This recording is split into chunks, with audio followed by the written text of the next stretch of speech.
Amigos, muy buenas noches. Bienvenido a una nueva edición de Enfoque Global. Esta noche,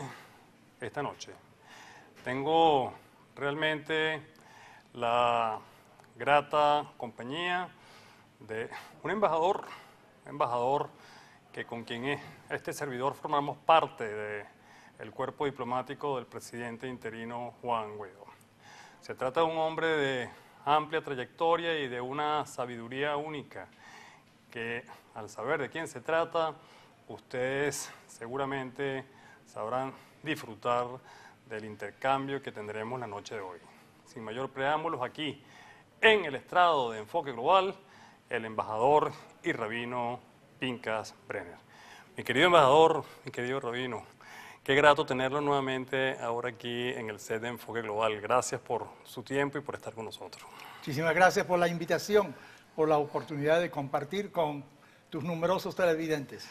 Gracias, mi querido embajador y rabino. Bueno, como dije al principio, me gusta siempre conversar con usted porque ya es un hombre de amplia trayectoria intelectual, espiritual, una sabiduría que muchos debemos escuchar. El diálogo, rabino, el diálogo. ¿Cómo debemos nosotros asumir este compromiso? Y ¿le pondría usted algunas condiciones a ese diálogo? Bueno, primero quiero decir algo sobre el diálogo en general, ¿no? Sabes, soy rabino y mi fuente es siempre la Biblia. La Biblia dice lo siguiente, de que Dios creó al primer hombre y le insufló su espíritu. ¿Qué quiere decir le insufló su espíritu? Hay algunos que dicen que le dio la oportunidad de tener libre albedrío, que el hombre puede decidir qué es lo que va a hacer, y si no hubiera libre albedrío, castigo y recompensa no tendrían ningún sentido. Si tú eres un autómata, tú respondes a ciertos hábitos, tal como el perro de Pavlov, que empezaba a salivar inmediatamente porque lo habían condicionado de tal manera. El hombre tiene ese libre albedrío. Otro de nuestros expositores dice lo siguiente, que Dios le insufló la cualidad del habla, de que el ser humano puede hablar. La palabra. La palabra. Es el único que habla realmente. Mira, tú le puedes enseñar a un mono muchas cosas, pero el vocabulario que puede aprender es sumamente limitado y el ser humano habla. Hablar no es tan solo decir que esta es una mesa, este es un hombre, etc. Es cuestión de ideas, de formular ideas, de teorías. Todo depende mucho del habla. Interesante. ¿Cuál es el código fundamental del mundo occidental? Nuevamente, como soy rabino, yo te voy a decir, es el decálogo, los 10 mandamientos. Ese es el conjunto de normas que te pueden servir como orientar tu vida.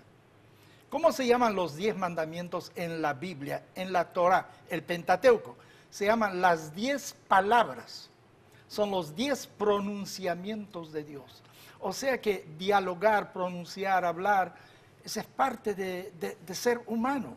Comunicarse con otro, sentir lo que el otro piensa, siente, etc. Todo se hace a través de la palabra. Así que es sumamente importante.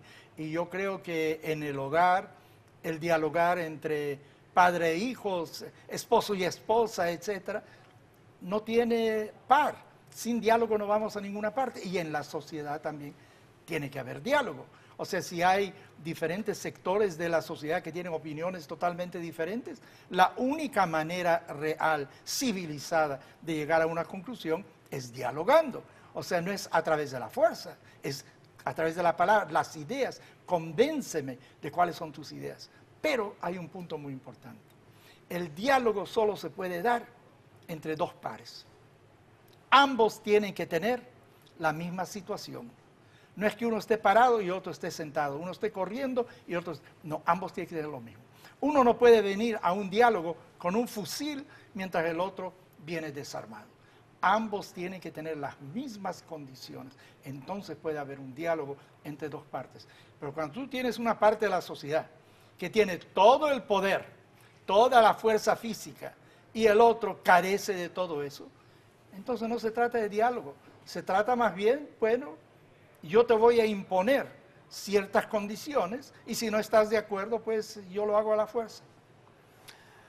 Claro, Rabino. Entonces, tendríamos que llegar a la conclusión que si no puede haber, como dice la expresión, diálogo, esa conversación de una doble lógica, tiene que intervenir otro agente para tratar de nivelar esa fuerza, ¿no?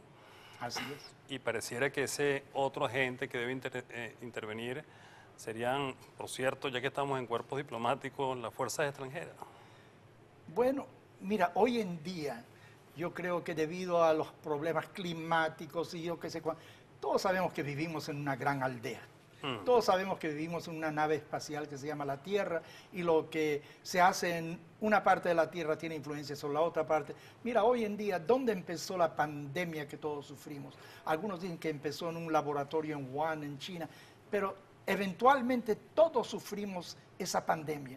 Entonces, si uno crea una vacuna contra esa pandemia, eso tiene que ser algo universal, porque no puede haber pandemia hoy en día en un continente sin que lo influya a otro continente, porque tenemos los aviones, etcétera, el intercambio a todo momento. Entonces, hoy en día tenemos que pensar desde un punto de vista global. Yo no creo que se trata de potencias internacionales que vienen a imponer algo, pero hay que buscar un balance de fuerza, de energía entre ambas partes. Y si una parte necesita una ayuda extranjera, bueno, ¿por qué no? Todos somos terrícolas. Mira lo que está pasando en Venezuela, por ejemplo, que hay un desbordamiento de gente. 6 millones se habla que pronto van a ser 8 millones de venezolanos que salen del país. Yo estuve en Venezuela durante 44 años. La gente venía del sur del continente, venían de Italia, venían de Portugal, de España a hacer a la vida. Entonces, los problemas venezolanos se están desbordando a otros países. No es un problema interno de Venezuela, es un problema continental lo que está sucediendo. Así que creo que es de interés de todo el globo terráqueo ver cómo se llega a una conclusión pacífica, armónica en Venezuela. Pareciera que ese balance lo da fuerzamente las fuerzas extranjeras, porque, Rabino, Venezuela no es una excepción en este enfoque global, por cierto. Ajá, okay. Desde Venezuela se ha entretejido el epicentro de una verdadera pandemia que es el gobierno, un régimen autoritario, una dictadura que está afectando al resto del continente. Pero sobre ese tema vamos a conversar el próximo segmento, porque ya quisiéramos entrar en materia sobre lo que todos nos preguntamos: ¿hacia dónde vamos y cuál es el próximo paso en este dilema de un desenlace por la libertad en Venezuela? El embajador de Israel, el rabino Pinchas Brenner, no se aparten de nuestro lado, tan solo en segundos volvemos con ustedes. Pinchas Brenner, embajador de Venezuela en Israel. Bueno, Rabino, hablando un poco de Israel, por cierto, Israel ya tiene más de 70 años de fundada, de nacida y ha superado numerosas adversidades. ¿Cuál es la receta del pueblo de Israel que podría ser aplicable a Venezuela, no solo en su recuperación, sino para lograr el desenlace hacia la libertad y rescate de la democracia que hablábamos en el segmento anterior? Mira, mencionas la cifra de 70 años, porque en 1948 es cuando se estableció formalmente el Estado independiente de Israel, después de una resolución en noviembre de 1947 de la Asamblea General de las Naciones Unidas, donde decían que había que establecer dos estados, un Estado judío y un Estado árabe. O sea que el Estado judío, que es Israel, va a cumplir próximamente 73 años, pues, sí. 2021 va a cumplir 73. Pero ese es un misnomer, ese es utilizando la ligera. ¿Sabes cuántos años tiene Israel? Israel tiene 3.500 años, desde que estuvo al pie del monte Sinaí. Mira, Israel es un pueblo que ha estado en diferentes partes del mundo, pero que siempre se ha mantenido con una identidad. La identidad de Israel es una identidad no tan solo por el idioma, porque idioma común por muchos años no hubo.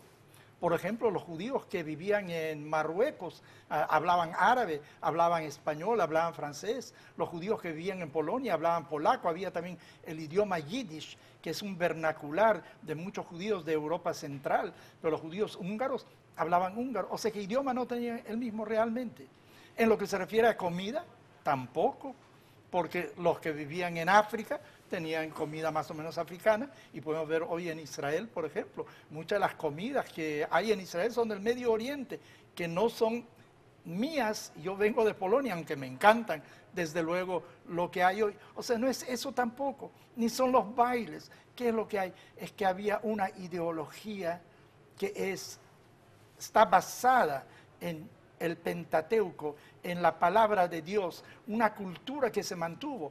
O sea, aunque teníamos diferentes idiomas, los intelectuales judíos, que básicamente eran religiosos durante muchos siglos, se comunicaban en hebreo el uno con el otro.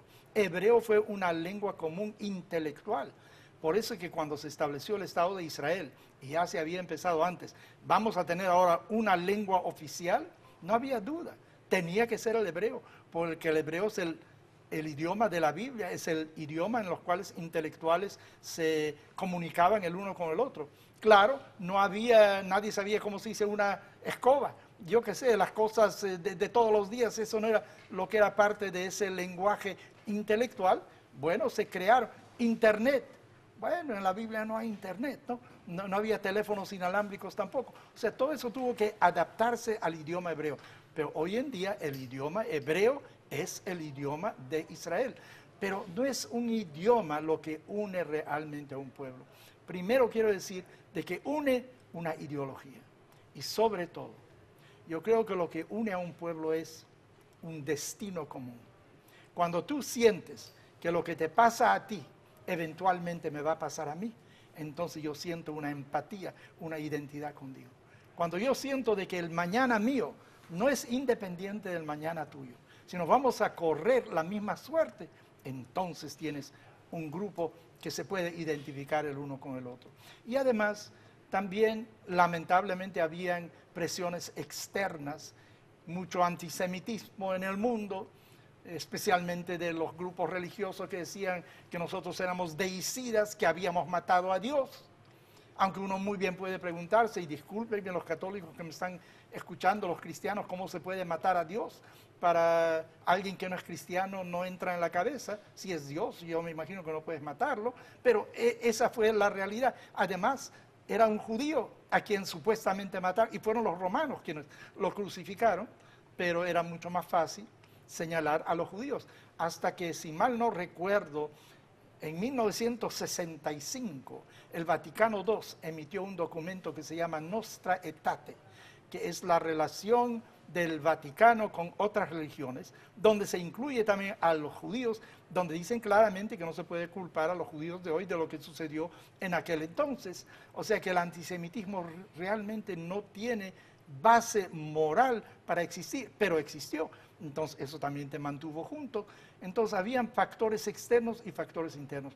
Pero para mí lo más importante es cuando tú compartes tu destino con otro, eso te identifica como un grupo más que cualquier otra cosa.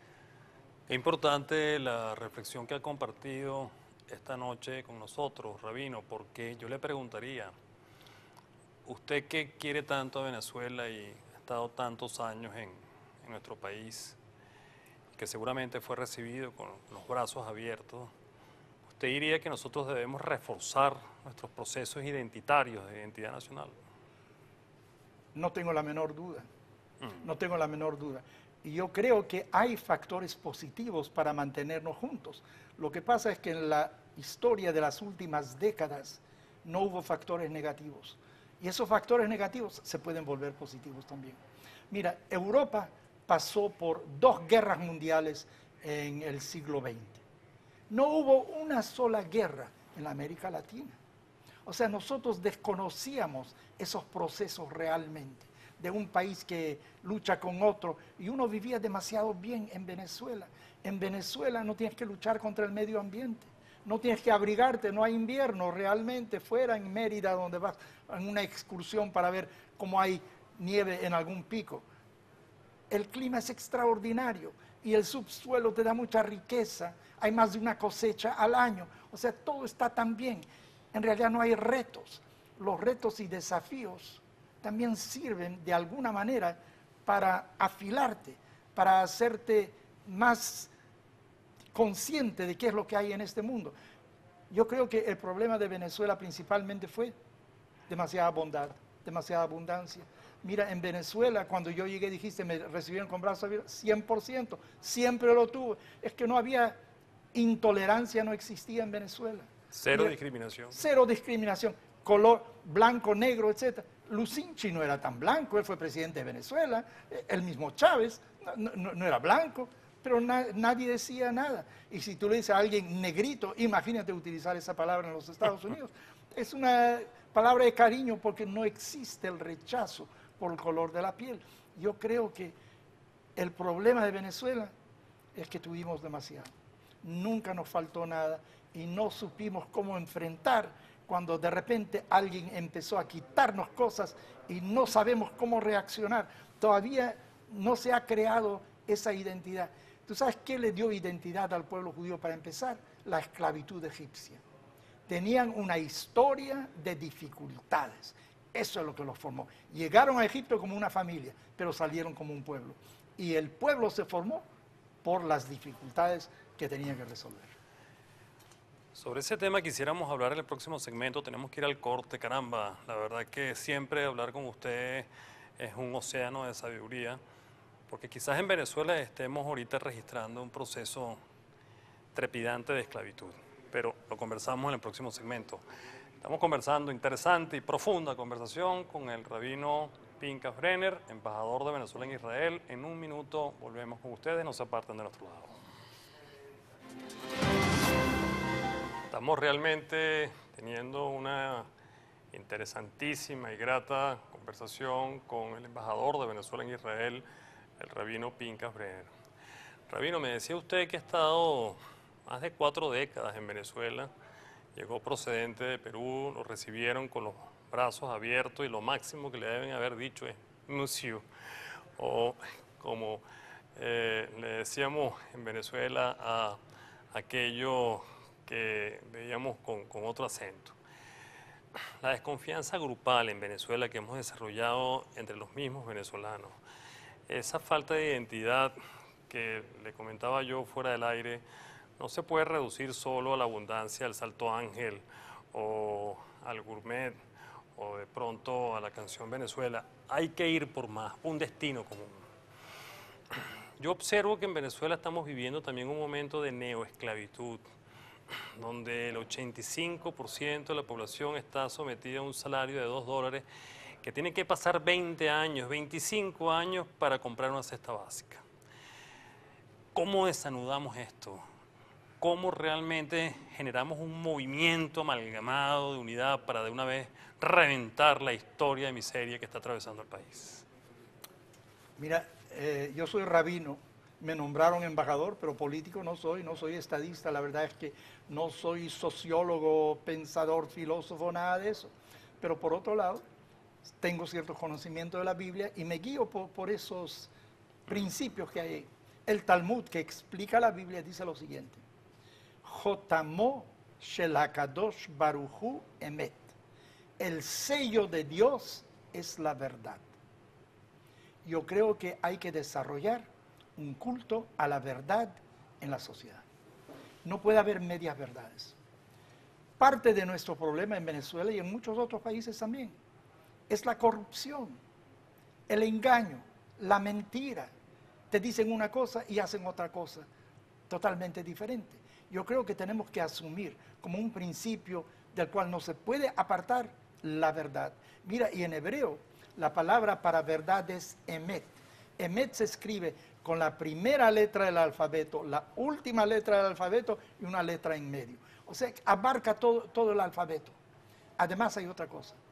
¿Por qué no dice que la firma de Dios?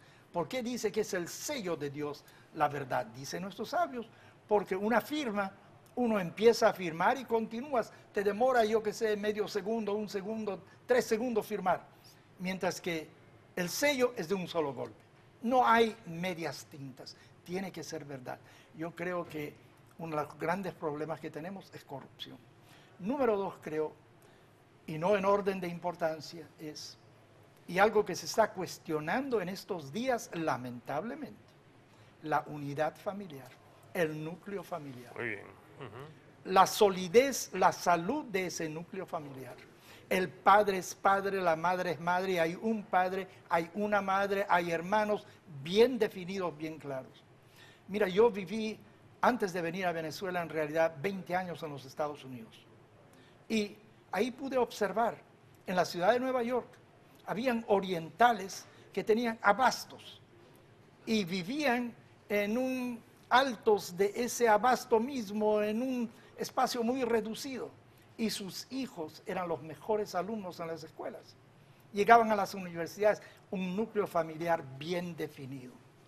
Trabajo con un núcleo familiar bien definido.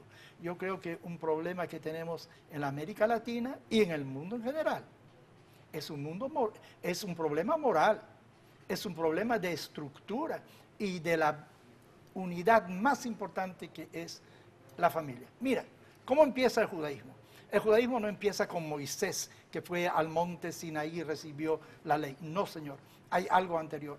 Hay un libro que se llama el libro de Génesis, que es el primero de los 5 libros del Pentateuco, y para nosotros Torah quiere decir enseñanza. O sea que la Torah te enseña cómo vivir. Ahora, el primer libro, que es tan voluminoso como los otros 4, tiene creo que 3 leyes ahí más o menos. Hay en los otros libros un sinnúmero, hay 613 ordenanzas en el Pentateuco. Entonces, ¿para qué lees el Pentateuco? ¿Para qué lees, perdón, el Génesis? El primero, porque ese te enseña la base sobre la cual está construida todo ese sistema legal. ¿Y cuál es la base?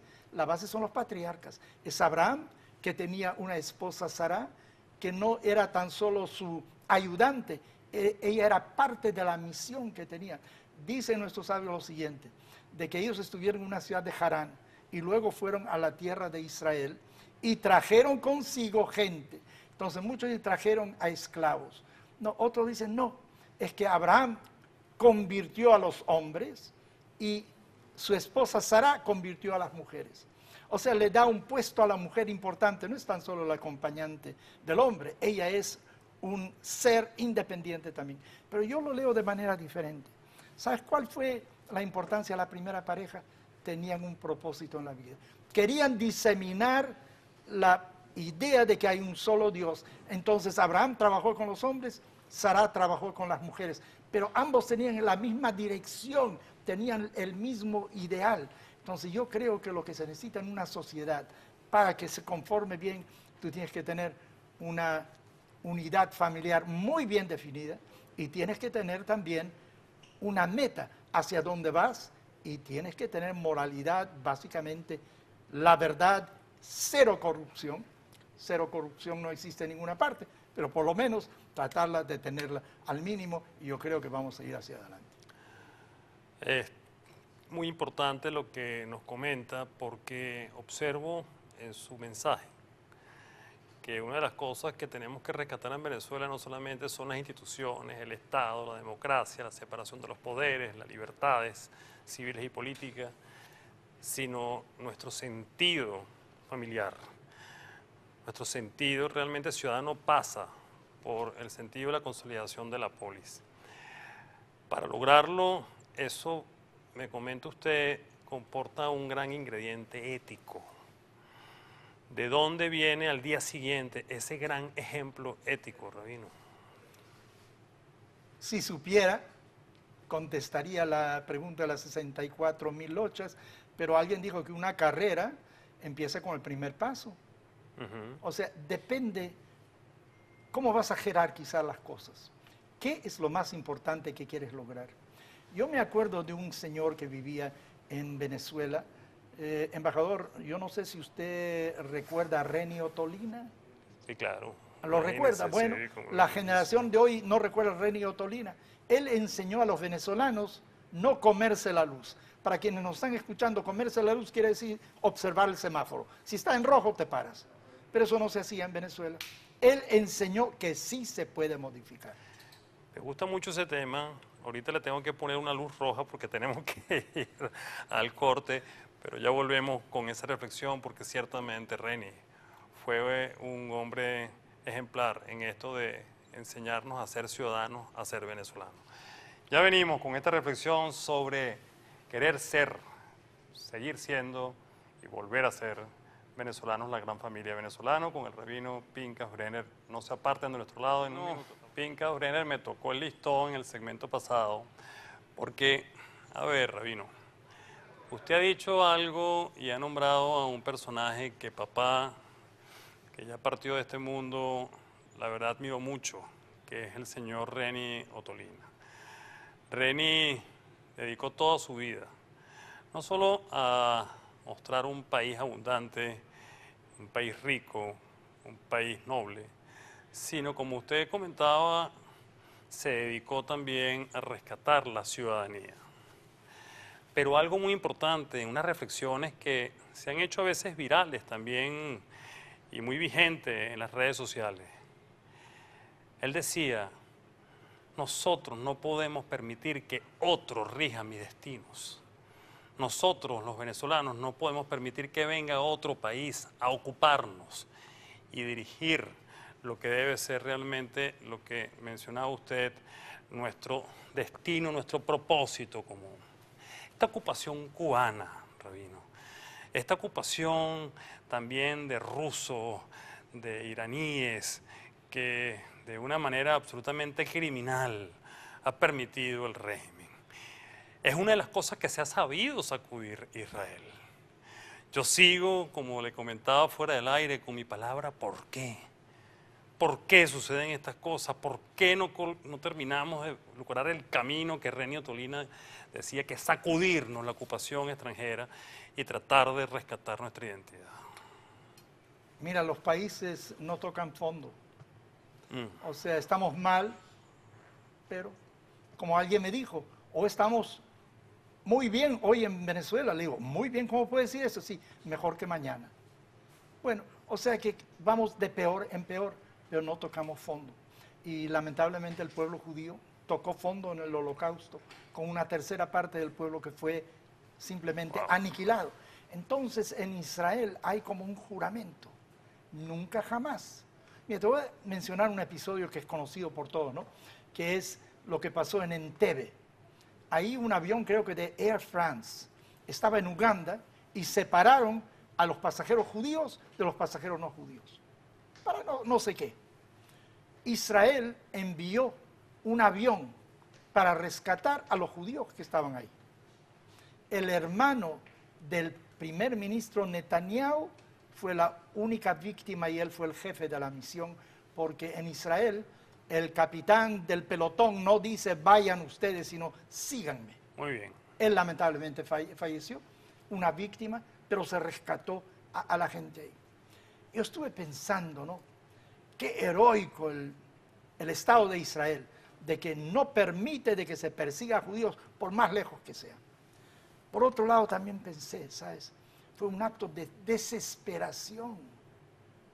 Otros deberían de haber intervenido. Francia, yo qué sé qué. Israel, miles de kilómetros de Uganda. En ese mismo tiempo, más o menos, un avión similar con el Orfeón de la Universidad Central de Venezuela.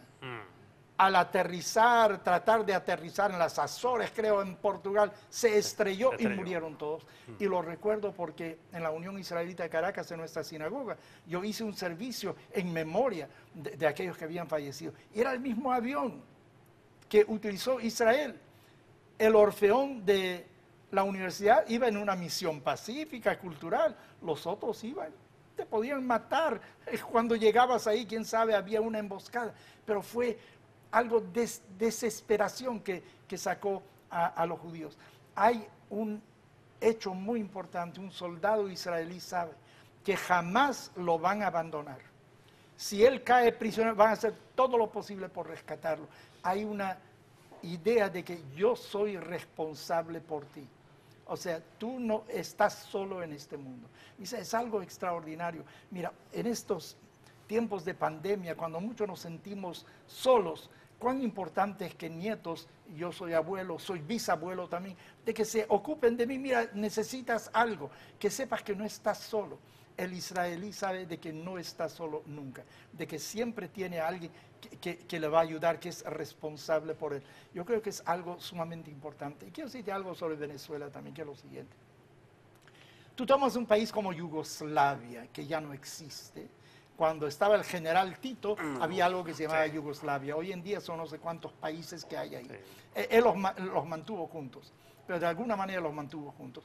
Porque hay diferencias culturales, de idioma, yo qué sé qué, algo por el estilo. En Venezuela, tú no tienes que atacar ningún prejuicio, no hay.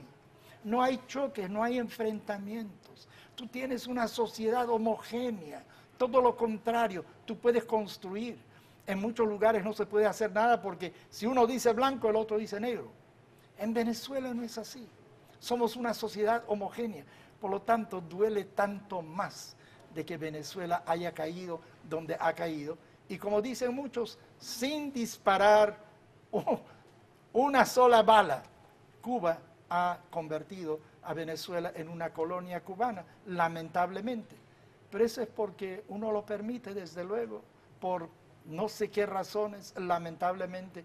Mira, yo he estado varias veces en Cuba para rescatar a cubanos que tenían familiares en Venezuela. Me encontré con Fidel Castro en varias oportunidades. Quiero que sepas que cuando vino a Venezuela a la inauguración de Carlos Andrés Pérez, me reuní con él en el Eurobuilding, él estaba a las 12:30 de la noche, creo, y a las 3 de la madrugada salió su avión y le traje algo que mi esposa había cocinado, porque él me había dicho cuando estaba en Cuba, si voy a la inauguración de Carlos Andrés Pérez, ceno en su casa.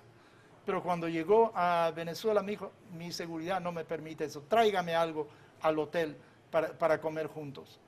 Pero ahí tienes una sociedad que sin disparar una bala ha colonizado a Venezuela. ¿Cómo es eso posible? Bueno, eso es posible de alguna manera porque se ha invitado. No entiendo por qué hay tanta admiración por la Revolución Cubana. Si la Revolución Cubana ha sido efectiva, vamos a duplicarla. Yo quisiera que todo el mundo tenga el mismo nivel de salud pública, etcétera. Yo he estado en Cuba. Lo que hay en Cuba es tristeza. Lo que hay en Cuba es, ¿para qué me voy a levantar mañana? Si mañana va a ser lo mismo que hoy. Mira, tú eres muy joven para eso, eso sí. Hay un baile que se llama la conga. ¿Tú te acuerdas de eso? No. Pero cuando yo era joven había conga. Eso venía de Cuba. De Cuba venían todos los ritmos, etcétera. No hay ritmos de Cuba, se terminó eso. Cuba no exporta alegría, eso ha terminado, porque el sistema conduce a la tristeza, al cinismo. ¿Para qué voy a vivir sin es la extinción de la cultura. ¿Perdón? Es extinguir la cultura. Bueno, mira, entonces yo creo que se está cometiendo el crimen más grande en Venezuela. Y sin razón, porque Venezuela es un país que tiene todos los medios para progresar, para ir adelante. Mira, tiene universidades extraordinarias. ¿Tú sabes que hay un premio Nobel de Venezuela? Y el premio Nobel de Venezuela fue un judío, que se llama Baruch, es el primer nombre de él. Se me escapa, Benaroch, Baruch Benaroch. Él nació en Venezuela, a los 19 años creo que se fue a los Estados Unidos, premio Nobel de Venezuela. En Venezuela, fíjate la gente que hay fuera de Venezuela, los cargos que ocupan, gente sumamente preparada. Las universidades venezolanas competían con cualquier universidad americana. No digo que todos son Harvard, nada de eso, pero el promedio de universidad americano no es mejor que el promedio de universidad venezolano.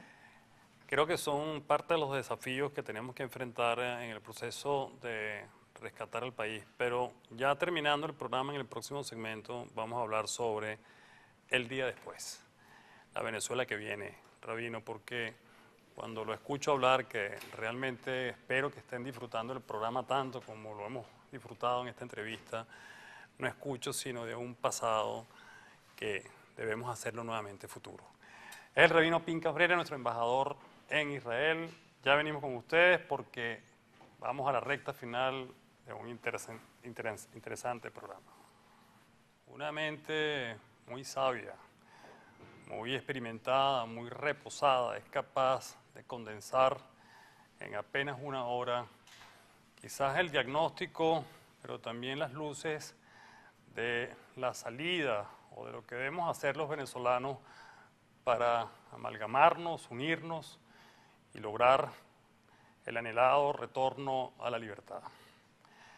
Hoy hemos tenido una entrevista con el embajador en Israel, Pinchas Brenner, donde nos ha hablado del sentido, propósito común de la venezolanidad, de la necesidad de relanzar nuestro espíritu nacionalista y de identidad nacional, un sentimiento común, la necesidad de la familia, de reencontrarnos nosotros mismos a través de este concepto y, en definitiva, prometernos que nunca más, como nos dijo el rabino hace unos pocos minutos, que nunca más permitiremos no solamente que nos arrebaten la libertad y la democracia, sino que lo hagan a través de una ocupación extranjera.